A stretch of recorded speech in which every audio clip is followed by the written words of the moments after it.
Good morning, students. We'll go for the next topic under your phase lock loop, that is your PLL performance parameters or factors. So the PLL performance factors, we are going to define your loop gain, your capture range, track lock range, and your frequency synthesis. So first we'll see about loop gain. Loop gain is nothing but the total loop. The loop consists of your phase detector, low pass filter, then your voltage control oscillator. So the output of this low pass filter can be an amplifier there. So we say that the loop gain of a PLL system is going to be a gain from the phase detector input terminal through the phase detector, filter, then amplifier and the VCO back to your phase detector feedback terminal. So we know that the loop is going to consist of a phase detector, a low pass filter, amplifier and a voltage control oscillator there. So here and back, when the signal output of your voltage control oscillator is going to be again given back as input to your phase detector, we call that gain to be your loop gain. So the loop gain of your PLL system is the gain from the phase detector input terminal through the phase detector, filter, amplifier, VCO back to the phase detector feedback terminal there.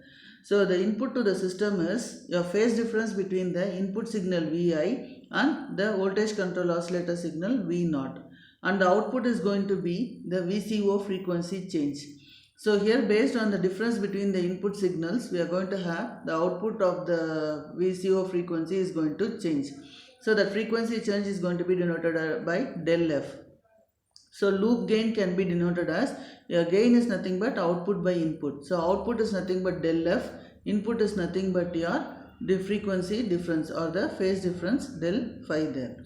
So we write the total overall loop gain can be written as, your phase detector gain is going to be Kd and your amplifier gain is going to be AV and your VCO oscillator gain is going to be K0, where Kd is going to be a constant, which is in terms of voltage per radians.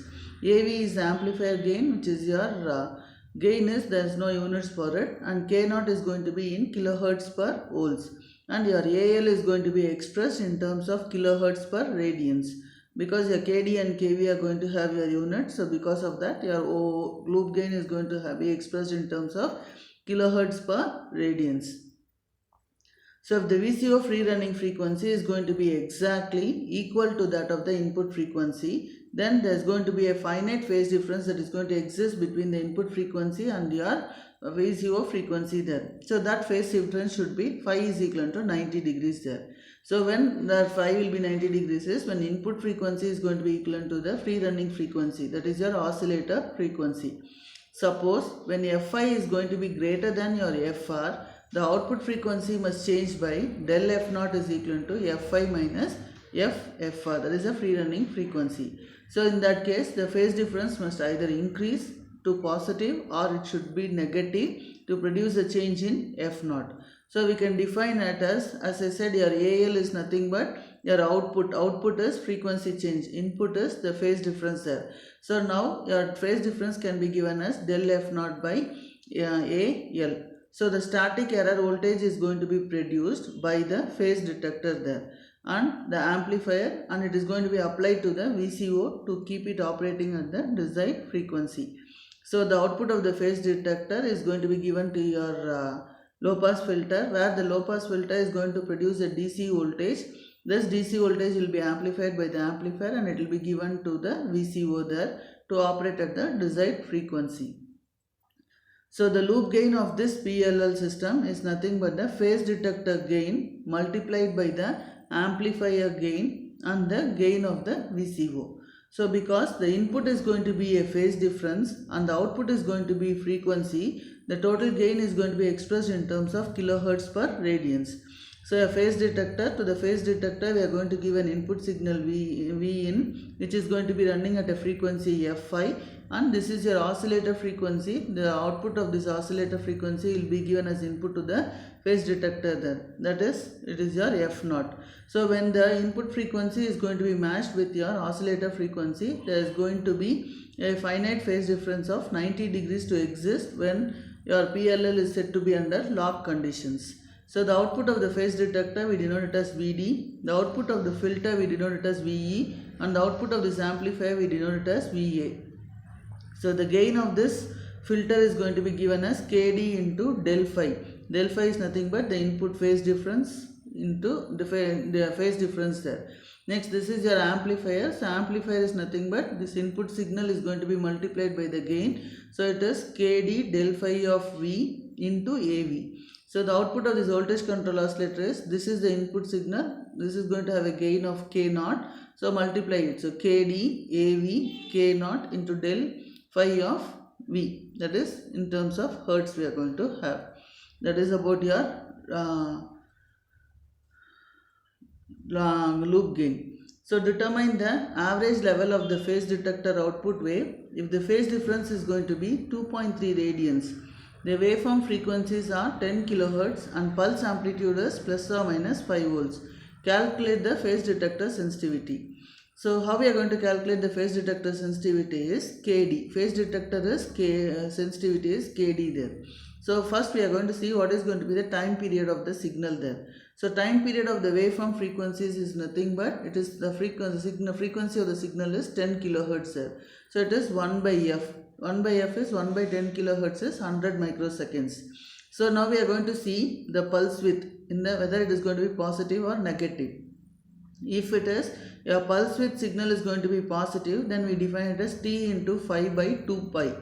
So t is nothing but 100 microseconds what we have found. Phi is nothing but, here in this case the phase difference is 2.3 radians between your input signal and your oscillator signal. So that phi is nothing but 2.3 radians there. So we multiply it 100 microseconds into 2.3 radians divided by 2 pi is nothing but 36.6 microseconds there. Now if I want to see that pulse width in negative direction, then in that case t into, instead of phi, the phase difference is going to be pi minus phi. So if I am going to substitute it, I am going to have the value to be 13.4 microseconds. So here your error voltage is nothing but your VE is equal to VP, the pulse amplitude, into the phase difference Z, that is the pulse width positive minus of pulse width negative divided by 0.5 t. So pulse width positive we have found to be 36.6 microseconds, pulse width negative is 13.4 microseconds divided by 0.5 into 100 microseconds. So if we calculate, the error voltage is going to be approximately 2.32 volts. So a phase detector sensitivity is nothing but del phi. Del phi is nothing but the original phase difference was 2.3 radians minus, to achieve the log we should have pi by 2 radians. So 2.3 minus pi by 2 radians is 0.729 radians. So a phase detector sensitivity is Kd is equal to VE by del phi. So VE is 2.32 volts, that is error voltage, divided by del phi is 0.729 radians. So the phase detector sensitivity is 3.18 volts per radians there. So if I want to calculate what can be the maximum phase detector sensitivity is Kd is equal to VE max divided by del phi max. So the maximum error voltage I can have is 5 volts, the pulse amplitude there. 5 volts divided by the maximum phase difference I can have is pi by 2. So 5 volts divided by pi by 2 is nothing but 3.1 volts per radians. So you can see that the phase detector sensitivity is going to be the same. Next is lock range. Lock range or tracking range. So here in this case, name itself tells lock. Lock itself tells that when input frequency is going to be equivalent to that of the oscillator frequency there, then we say that the PLL is going to be under lock condition. So at that time, if there is going to be any change in frequency of the input signal, automatically my output frequency will also change. So my output will be able to track the changes in your input frequency there. So when it is able to track, when the PLL is able to track the changes in your input frequency, there is going to be an upper and lower limit for the which your F0 will be able to track. So beyond that limits, your output oscillator cannot track, your PLL cannot track the changes in your input signal there. So the range of frequencies between the limits, your upper and lower frequency limit, is known as the tracking range. So we denote it as FTR, or the other name is going to be called as lock range or the hold-in range. When the input frequency is going to go outside the tracking range, then the output cannot follow the input. In that case, the result is that the phase detector the phase detector inputs will have different frequencies there. So the limits of these tracking ranges are going to be set by the maximum voltage produced by the phase detector, filter and the amplifier there. So the tracking range is going to be determined by your FTR is equal to plus or minus AL into del phi. The maximum phase angle what I can have is pi by 2. So if I substitute in the above equation, so the maximum tracking frequency is FTR max is equal to plus or minus AL into pi by 2. So the maximum and minimum of the tracking range can be calculated as FTR max is equal to the free running frequency plus your tracking frequency there.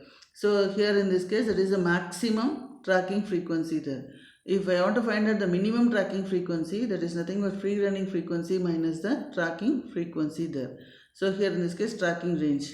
So we can see that this is your capture range and this is going to be the tracking range there. So the maximum tracking range is going to be this. Here in this case you are going to have your positive VA value and this is going to be a negative VA value. And to the capture range it is going to be a common one. This is the free running frequency there. So we say that the tracking range of the PLL system on the loop gain and the maximum phase difference which is going to produce an error voltage is been shown here. So we can say that always your capture range will be less than the tracking range there. So during the capture range your it is going to be a linear variation with respect to the phase difference. So here in this case it goes from negative voltage to your positive voltage there. Thank you.